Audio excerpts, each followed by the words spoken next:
Осы елдің үнем қылып жүрген немене? Екі нәрсе. Әуелі ұрлық. Ұры ұрлықпен мал табам деп жүр. Мал есі артылтып ал, тағы да байымын деп жүр.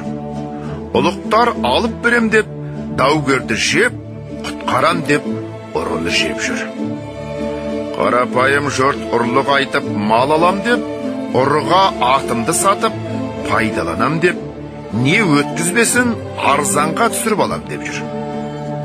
Екінші, бұзақлар біреудің ойында жоқ пәлені ойына салып, бүйтсең бек боласың, бүйтсең көп боласың, бүйтсең кек аласың, мақтатанасың деп, ауқаттыларда азғырғалы әлек болып жүр.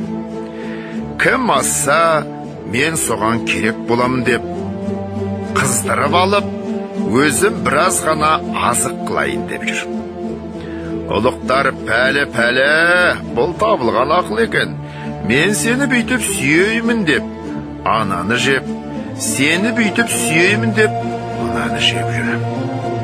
Қара халық менің сонша үйім бар, сонша ауыл таяғыңды соғайын, дауыңды айтайын деп, қай көп бергенге партиялас боламын деп, Құдайға жазып, жатпай тұрмай салып жүріп басын, ауылын, қатын баласын сатып жүр. Осы бір ұры, бұзақы жоғалса, жұртқа ойда түсіреді, шаруада еді. Бай барым бағып, кедей жоғын іздеп, ел секілденіп талапқа, тілеуге кірсереді. Енді жұрттың бәрі осы екі бөлік іскі ортақ, мұны кім түзейді?